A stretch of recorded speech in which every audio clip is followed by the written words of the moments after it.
A very warm welcome to the program. Thank you for joining us on this edition of K24 Inside Business, the last word in business. My name is Sarah Adam. Later in the hour, we'll have a discussion that will focus on safety of food and drugs. How safe are the meals that you consume? And also, how do these dubious businessmen use this particular platform to sell these particular products to common mwananchi? We'll be delving on that later in the hour. But for now, let's take a look at how the shilling is performing against other major currencies and also how the shares are performing at the bourse in our Market Watch.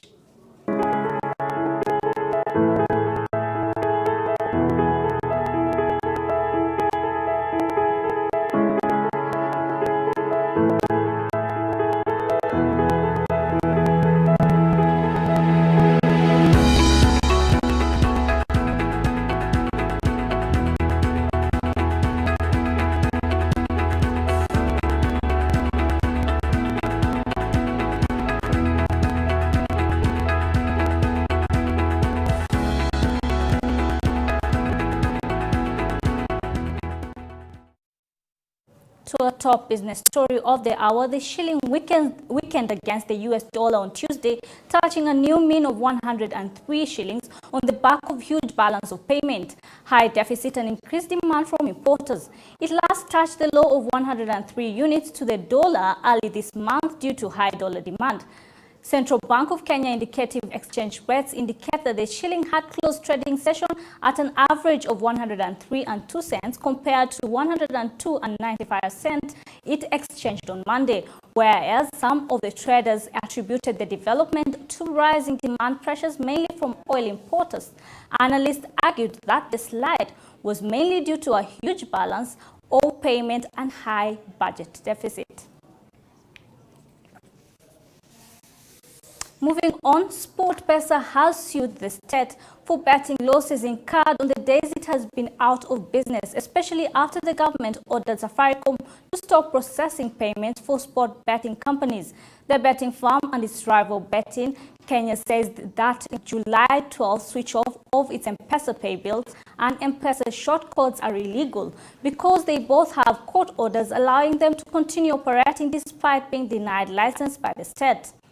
Both firms want the suspension of their payment systems lifted and the chairman and top executives of Betting Control and Licensing Board jailed or fined for ordering the switch off despite the court order. They also want the court to quash a notice issued by BSLB by Safaricom that disabled their SMS short codes and M-Pesa pay bills.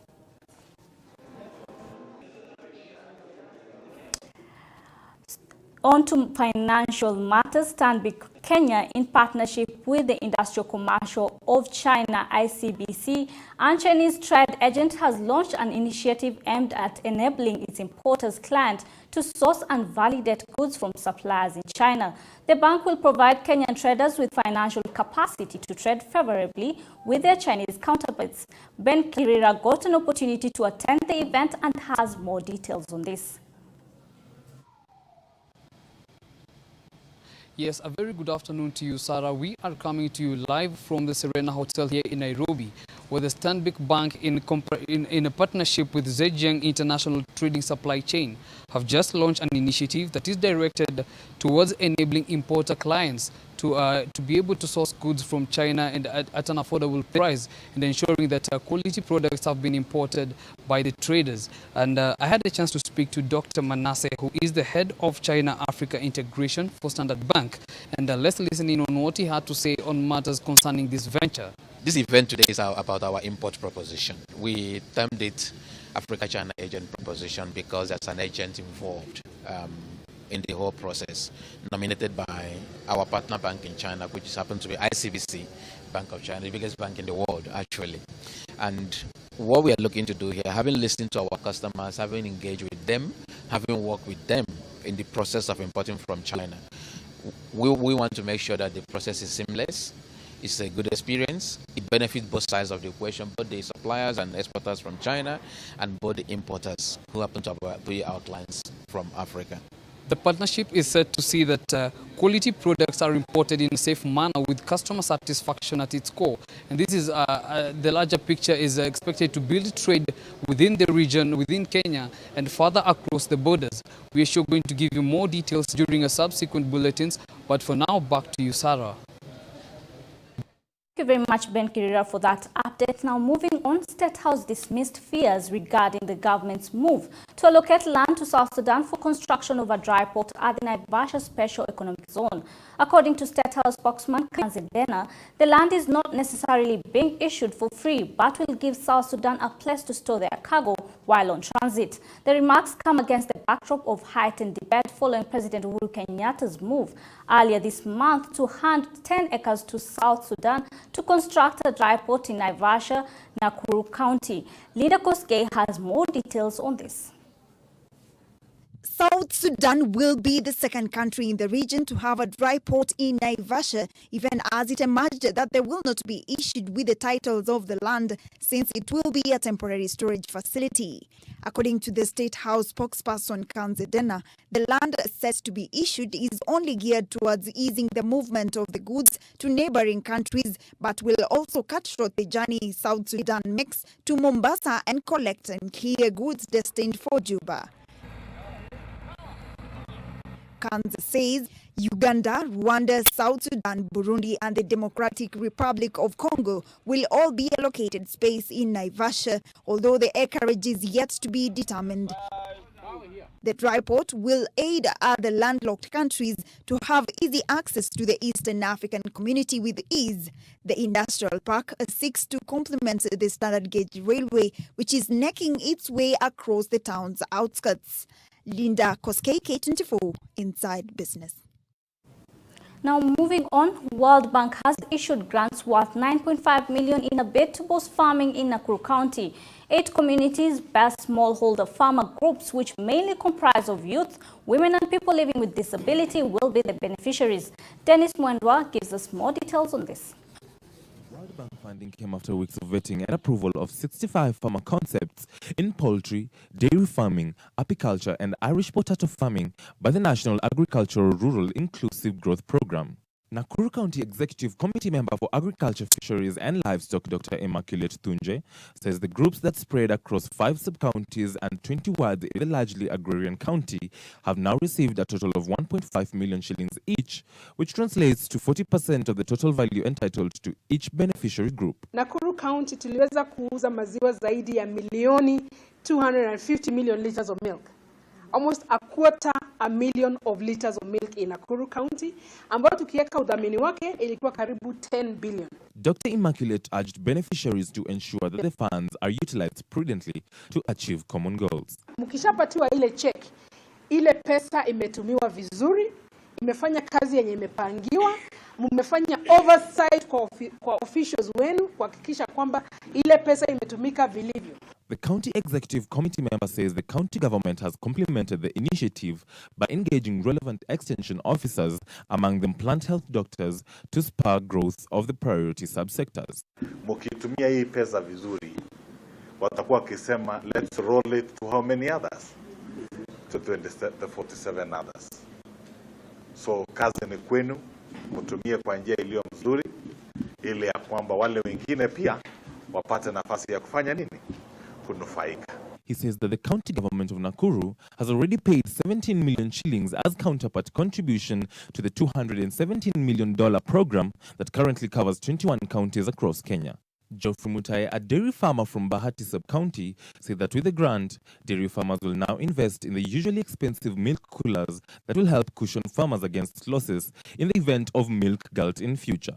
Hizi pesa sasa inaenda kusaidia hasa wa mama wale wa ukulima kidogo sana. Farmers commended the move as a leap forward towards bringing a sustainable income and job creation. Dennis Mwendwa, K24 Business. Moving on, Bidco Africa Chief Executive Thiagaranj Ramamathi has retired from the firm 2 years after taking over at the helm of the company. In a statement, sent on Tuesday, Bidco Africa Executive Chairman Bimal Shah said Ramamathi, also known as TRM, has opted to leave the company after attaining the retirement age of 70 years. He took over Bidco as Group Africa CEO in April 2017, marking the first time that the Shahs that own the consumer goods manufacturer was ceding leadership to a non-family member. When he took over at Bidco, Ramamathi was credited with spearheading retail chain Nakumatt's expansion and entry into regional markets in Uganda, Tanzania, and Rwanda.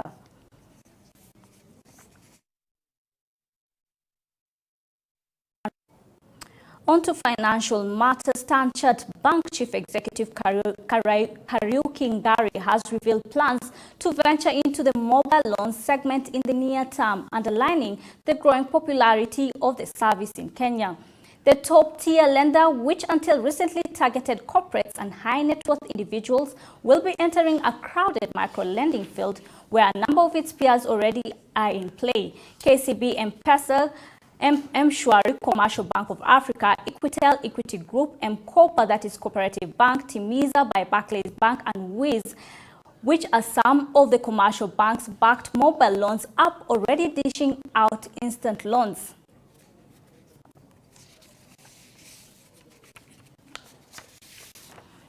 Now, as we promised, that today's discussion will focus on safety. Now, pharmaceutical and food experts want Parliament to reject a bill that seeks to merge food and medicine regulations, saying it's not well thought out. The experts are concerned that if the authority pushed the bill, that is the 2019 KFDA bill, that the House will not be in place. Joining us to discuss this particular bill is Dr. Wairimu Njuki, drug regulator and expert. Good afternoon, and thank you very much.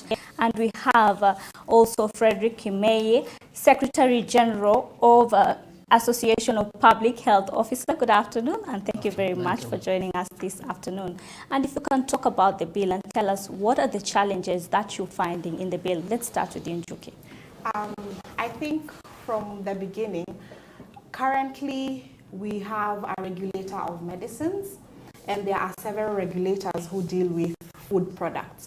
So which means that we have different people dealing with meat, with dairy, with agricultural produce, and we have a regulator that is the Pharmacy and Poisons Board that deals with medicines and healthcare technologies and food products. So the current proposition is to merge all the food and all the medicines together. And the main concern is the composition of the board, because what ends up happening is that in law, all decisions begin and end with the board.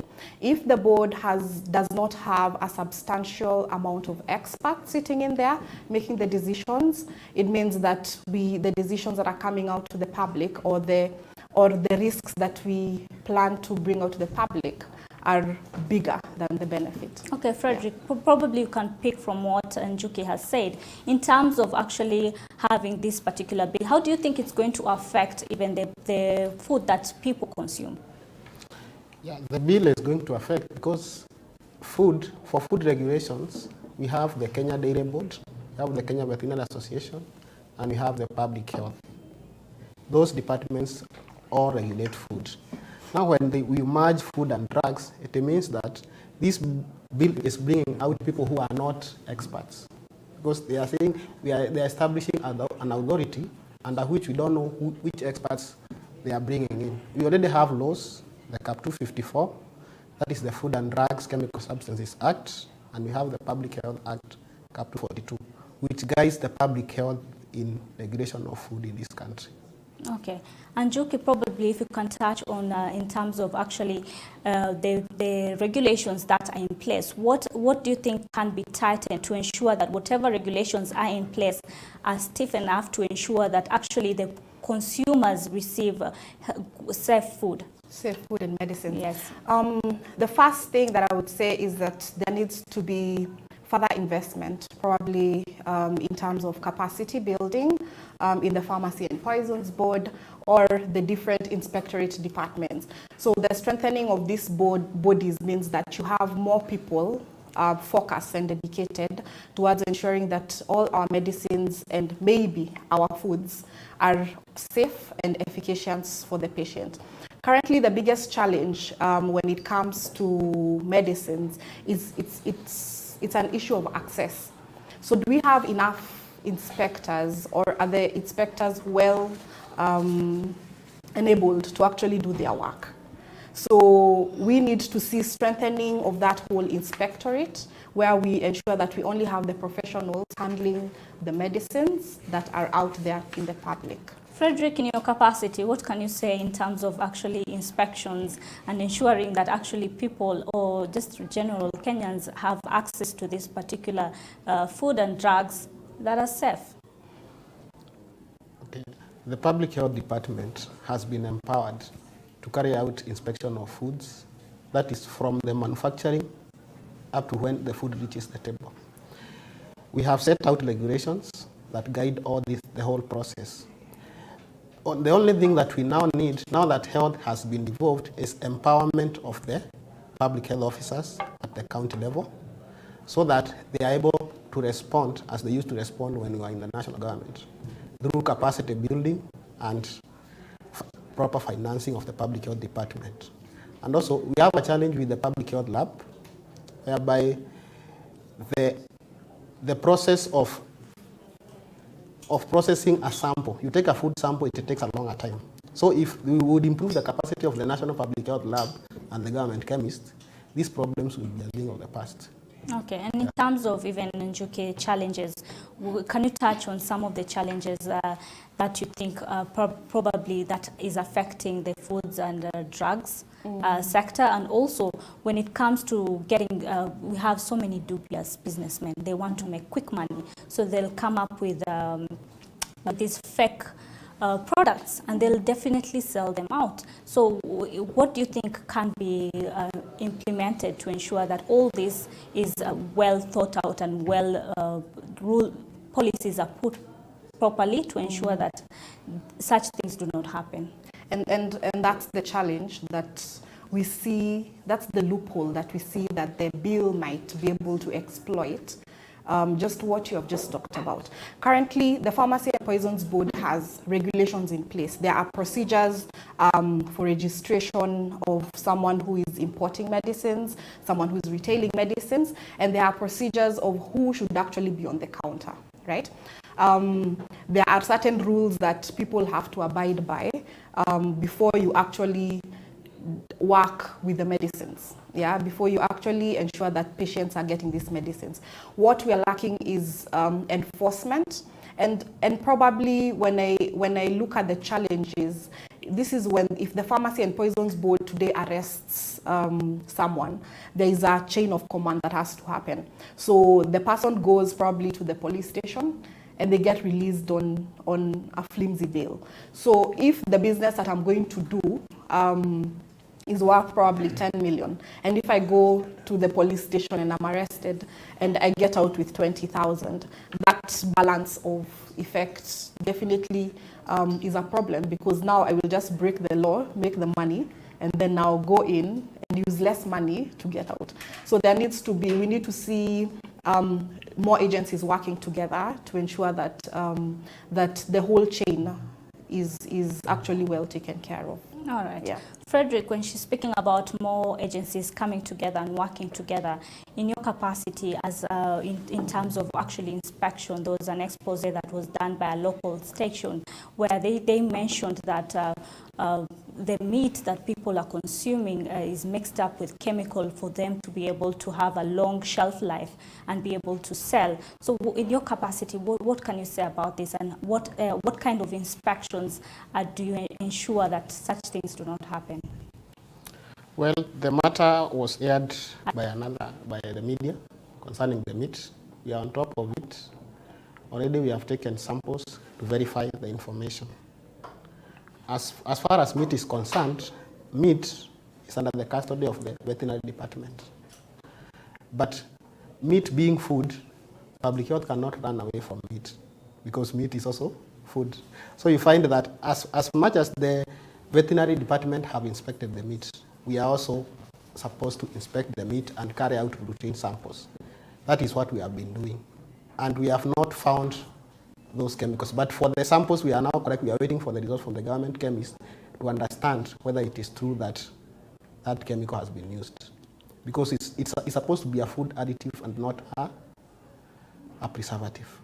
All right, and it's not only about the expose. We've had instances where we find people are even consuming meat that they're not supposed to be consuming, like cat meat and all that. So in your capacity, other than this particular expose, what are you doing to ensure that we do not have such instances? Right now, the ministry has sent out circulars to all the counties, as you know, health is revoked, so that they empower the public health officers down there. You already have an RRI that is supposed, you are supposed to weed out all those products from the market. And we are working in, the only problem we are having currently is the issue of prosecution. Because initially we had public health prosecutors, but they were degazetted. Now, prosecution can only be done by the State Council. All right. So it is becoming another challenge. Because when we had our own public health officers who are gazetted as prosecutors, it was very easy for you to come up with a charge sheet and charge that person without delay. So our prayer would be, can the state look at how they can go back and retain those public health prosecutors, because they were trained by in the Kenya School of Law. But now it came out that they were degazetted together with police officers. They're not allowed currently now to prosecute. It's only the State Council who can prosecute. All right. Yeah. So Njuki, probably if you just can conclude all this, are Kenyans safe to consume any product out there? Let it be food or drugs. Are we safe? I think there's what we call the law, the spirit of the law, and implementation. So I can say we are good on paper. Right now, the Pharmacy and Poisons Board has regulations for everything. Yeah. The food aspect has different regulations. I would say they are probably not together, but they have different regulations for different things. The challenge here is implementation. Right. As a country, do you have the goodwill for it? Okay, thank you very much for that insight, Frederick and Njuki, for that, telling us about safety of food and drugs. And we'll be giving you later on, we'll always have discussions concerning what is trending and also what is affecting common mwananchi. Now moving on, Common Markets for Eastern and Southern Africa has officially kicked off with 21 members attending the event at KICC. The high-level business summit has brought together policymakers and the private sector from the 21 COMESA member states who are the drivers of trade and economic development to deliberate on how to promote and advance cross-border trade across this giant economic trading bloc. Linda Kuske gives us a glimpse of what is expected in the event before we move to KICC, where the event is happening. You may have your seats. The third edition of the Kenya Trade Week, which kicked off on Monday under the theme Powering Regional Integration Through Trade. The event is a joint initiative of the COMESA Business Council, the Government of Kenya, the Kenya Association of Manufacturers, KAM, the private sector, and the COMESA Secretariat. The intended objective is exactly what is going to be achieved. But if we don't do that, no matter how we talk about tariffs and all these things, it will be in vain. So big contracts should be structured in such a manner that SMEs are given space to grow. And for them to grow, obviously, they have to have quality and they have to have the desired product at the end. So it's for us as the government to support them. If we don't, this whole thing will become again another open door for the rest of the world to come and feast on Africa. The ease of doing business of the World Bank is a good indicator on how well countries are doing, and Mauritius is doing fairly well. The costs of doing business, even if the market is integrated, if you don't solve the problems of the cost pushers, things which make the production costly, because at the end of the day, when we digitize, we improve transparency, we improve accountability, and we open up our system. But if we want to integrate the continent, we have to be at the same level with regard to our digitization, so that the processes that we're using in Kenya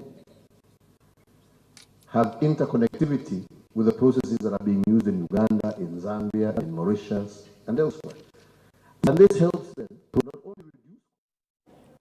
Now let's cross over to KICC, where we are currently joined by our reporter Mercy Milano, who's going to keep us to speed concerning this particular event. Good afternoon, Milano, and if you can tell us what is the current update from there.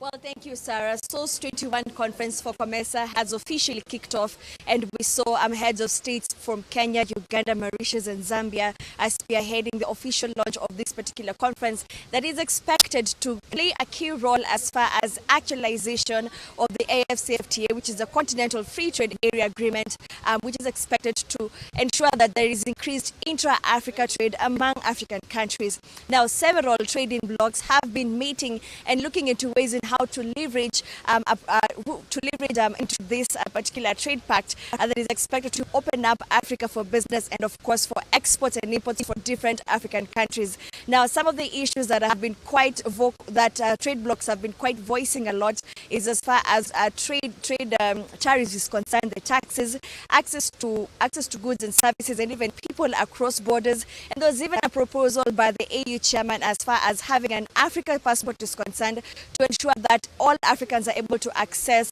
African countries easily. Now, this is expected to enable African countries to leverage in the more than 1 billion market that is available for trade, and this is expected to boost sectors such as manufacturing, agriculture, and of course provide jobs for the thousands and hundreds of thousands of youths in the African continent. So far from what we've had from the four heads of state is that there is a unified voice as far as increasing intra-Africa trade is concerned, keeping in mind that, for instance, Kenya exports go up to $1 billion USD, but of course to just our few neighbors such as Ethiopia, less than 63 million USD, and of course that begs a lot of questions. And some of the things that are hindering to effective trade within Africa is the high cost of ticket, high cost of travel, especially for airlines, and of course cost of trade, especially at the border points. And these are some of the things that are expected to be streamlined first before we start taking advantage of the Africa free trade area. And speaking of even COMESA, even EAC, there are a lot of issues that need to be sorted fast as neighbors, as trade blocs, before we embark on trading wholly as Africa as it is expected with a trade pact. So we're here to keep you up to date with what is happening, and of course we'll be giving you a more comprehensive report in our subsequent bulletins as far as SOS 21 conference is concerned. Back to you, Sarah. Thank you very much, Milano, for that particular update, and you'll be giving us a comprehensive update later in our subsequent bulletin. And that is how we wrap up Inside Business, the last word in business. My name is Sarah Adam. Up next is Newscut.